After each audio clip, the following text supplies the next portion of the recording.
Hi everybody, this is Jen from Pixelscapes.com. I'm drawing and painting my way through the Dungeons & Dragons 5th edition monster manual. Today I have something a little different for you. It's a commission from my buddy Atomic Straw on Twitter, and it is a Lantern of Revealing.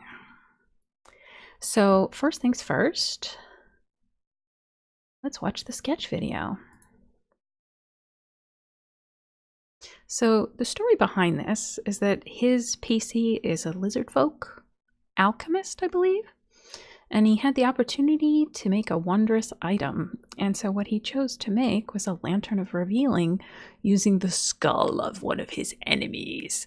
So this is a very evocative story, and I'm thrilled that he recruited me to draw this, because if there's one thing I like, it's things that glow and things with lots of teeth.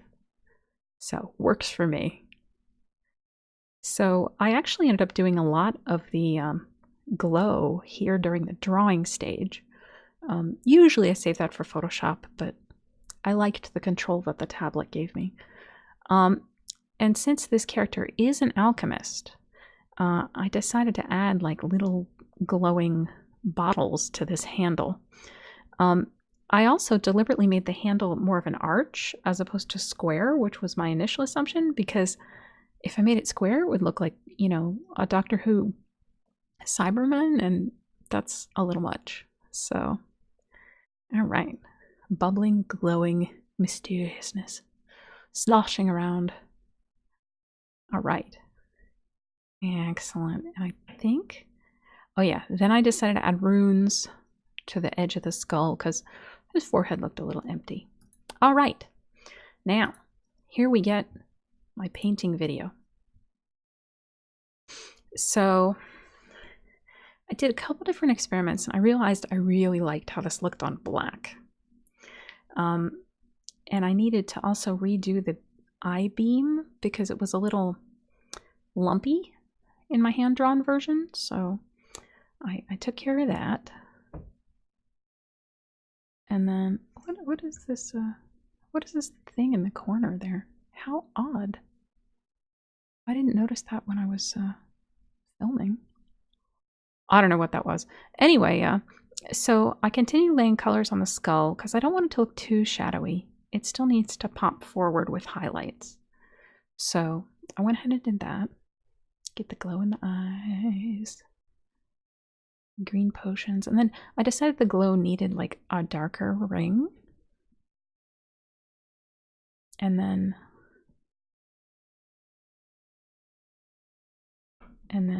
I end up blurring that more because it's like a bit much. And then I pull the white glow back up. There we go. Just so it's not quite so flat. And then let's see. More futzing around with my glow. I'm very particular about glows, I've got to say. And then these bottles. See, the problem is that the program that I use to draw on my iPad, if I'm drawing high resolution, I can only have but so many layers. So usually I would make all these different colored lines be on different layers, but I couldn't. And as a result, there's some weird artifacts that I'm fixing, as you can see, like the edges of the bottles. So this took longer than I was really hoping, but it was worth it. And anyway, Atomic Straw has been a huge supporter of mine on Patreon since the very beginning, which I very much appreciate. So it's totally worth it, especially on a fun project like this. Let's see, what's next? These bottles. Bottles. I wanted to make sure the transparency looked right. And then this handle, originally I was going to make it, you know, my typical metal filter, but it's so thin. I think it's better for it to just be like a gratuitously glowing wire, because you can't go wrong with things glowing, as previously noted. So yeah, I spend over half the video on these bottles. It's kind of crazy. There we go. And then I decided later, here I'm adding highlights and shadows to the purple cord.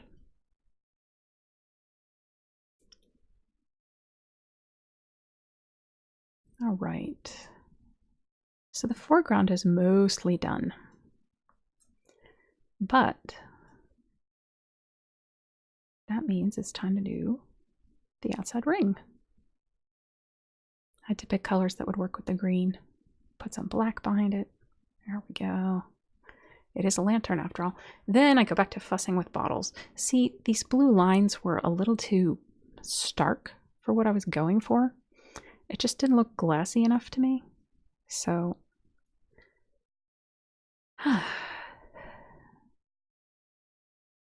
so I end up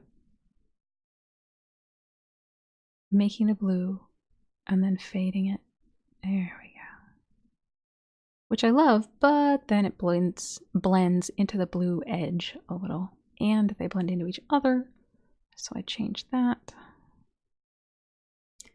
But they're finally about how I want them. Okay, and then it's time to do the skull line color. So I added some generic buff.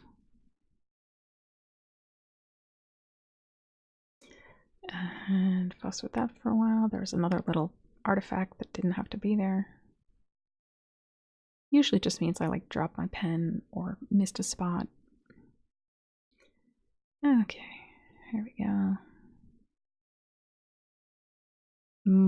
The skull line colors were blending a little too much, and the skull didn't have enough contour to it, so I added some shadow to the back and then adjusted the corresponding contrast for the lines. And then I saw there was some like overlap on that edge there. See that little blue line? Fix that. Dot a little of the glow down on the screw. Then I'm tweaking the runes. And then I'm going to lastly add some sort of splotchy color to the edge of my ring and the background. And then I decided the nose needed to be a little darker to match how his cheek was. So here we are, all done. So thank you all for watching my video. Please do like, comment, and subscribe. And drop by my website, pixelscapes.com, for more. Thank you so much. Bye.